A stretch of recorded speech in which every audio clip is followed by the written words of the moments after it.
Minadali na nga pala naming matapos itong balkonahe dito sa labas dahil mag-aalaga kami ng lobster dyan, tapos dito naman sa loob ay isda. Maaga kami umalis ng bahay para maaga silang magsimula at matapos doon sa payag. Low tide nga pala ito at una nga pala nilang ginawa, pinatulis nila itong mga poste na gagawin doon sa payag. Si Papa naman, eto kinikinis niya yung mga kawayan na gagamiting pang sahig. Nauna na nga pala kaming pumunta dito sa payag. Pagkarating ko nga dito, grabe napakalinaw ng dagat. Si Mr. naman lumangoy na lang at daladala niya nga pala itong mga poste na gagamitin dito. Sisilipin ko nga sana yung mga isda na pinakawalan namin dito, pero nagtatago sila at hindi ko sila makita. Pero di pa naman ganun kadami yung napakawalan naming isda dyan. Sinimula na nga pala ni Adrian yung paglalagay ng upuan dito sa loob. Pagkatapos ng upuan, dito na sila sa dagat dahil maglalagay sila ng poste, dalawa yung sisisid sa ilalim para itusok yung kahoy. Tapos may umaalalay dito sa taas. Pag hindi sakto yung pagkakatusok nila sa ilalim, inuulit nila. Happy ko sila kami. Ay, may kasakyan mo. Ayaw mo? Kaputi ha kay sinto parlo.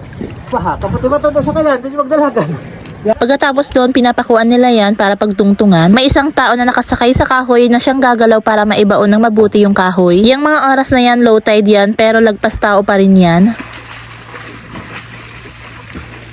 3 poste nga pala yung itatayo nila dyan. Bale, eto nga at pangalawang poste na sila. Etong poste nga pala na itinatayo nila, napakahahaba niyan dahil hindi pwede yung maikse dahil malalim yung part na yan. Sayang pa. Sige. Malaki yung sumalokso. Nakabili nga pala kami dito ng isda, kaya naman papakawalan namin dito sa silong ng payag. May mga nagtatanong nga pala kung ano nga kinakain nito. Yung kinakain nga pala nito ay lumot tsaka bariw-bariw. So mga mare, kapag marami na tayong alagang isda dyan, sigurado ako matutuwa din kayong panoorin yan. Pagkatapos nilang itayo yung poste, eto nga pala at maglalagay na nga pala sila ng mga kahoy dahil maglalagay sila ng sahig dyan. May mga kababaryo kami na dumadaan dito sa payag at nakikipag-chika-chika din. At dahil alas 11 na nga pala to, kaya naman sabi namin kumain muna kami ng pananghalian. Pahinga lang sila, tapos maya-maya sinimulan na ulit yung trabaho. Kinahon na nga din pala ni Gamaw yung mga kawayan doon sa baryo dahil maglalagay na sila ng pinakasahig. Marami nga din palang nag-suggest na maglagay nga kami dito ng balkonahe. Dahil masunuring bata ako, kaya eto gagawin na namin. Mabuti nga ngayon hindi maulan, maganda yung panahon dahil nung nakaraan 'di ba mga mare, grabe ang lakas-lakas ng ulan. Dahil pagpapako na nga lang ng mga kawayan, mabilis na lang din nilang natapos. Pinalagyan na nga lang din pala namin na magiging upuan dito kahit isa lang. Lagyan dito ng kawayan, balik gumagawa na lang sila ng isang upuan diyan. Eto na yung payag namin. Eto na ata yung last na gagawin. Wala na, tapos na. Pag natapos to, pag malinis na, iikutin natin yan. Ipapakita ko sa inyo ng buo. Bukas naman, pupunta kami ng San Roque para bibili kami ng lambat. Kasi bukas, siguro sa susunod na araw na, tatrabahuin naman nila dito yung paglalagay ng net sa ilalim. Ayun. Tapos, pwede na tayong bumili ng mga similya ng mga lobster para mailagay dyan. Tapos dito naman sa loob, dito naman banda, dito lobster. Ito sa bandang kawayan, lobster yan. Dito naman sa loob, dito naman isda. Kanina nakita nyo, naglagay tayo ng isda dyan. Tapos dito naman sa likod, eto, ayan yung daanan. Napakainit ng alas 3 ng hapon ngayon.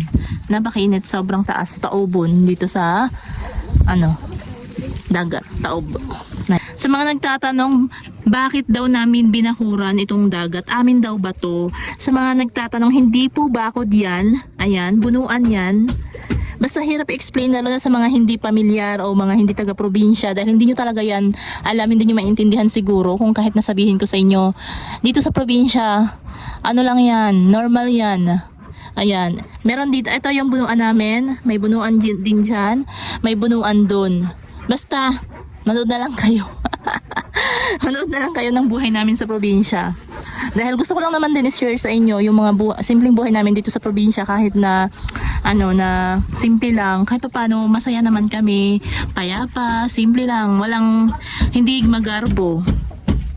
Ayan yung baryo namin. At eto na, tapos na din nilang gawin itong pinakaupuan dito. Tapos nagliligpit na lang din sila ng mga gamit dahil nag-ready na kaming umuwi. Ito nga pala yung itsura ng pinakabalkonahe dito sa labas ng payag. Kaya abangan nyo yung mga susunod nating vlogs dahil kapag meron na tong lambat, kapag may nagbenta sa atin ng similya, bibili na tayo at may papakita ko sa inyo yung paglalagay ng mga lobster sa ilalim. At yung nakarating ka nga pala sa part na to, maraming salamat sa panonood mo. At yung nagustuhan mo nga pala yung simpleng buhay namin dito sa probinsya, pasuyo pa, like and share na nga lang din. Salamat, see you on my next vlog.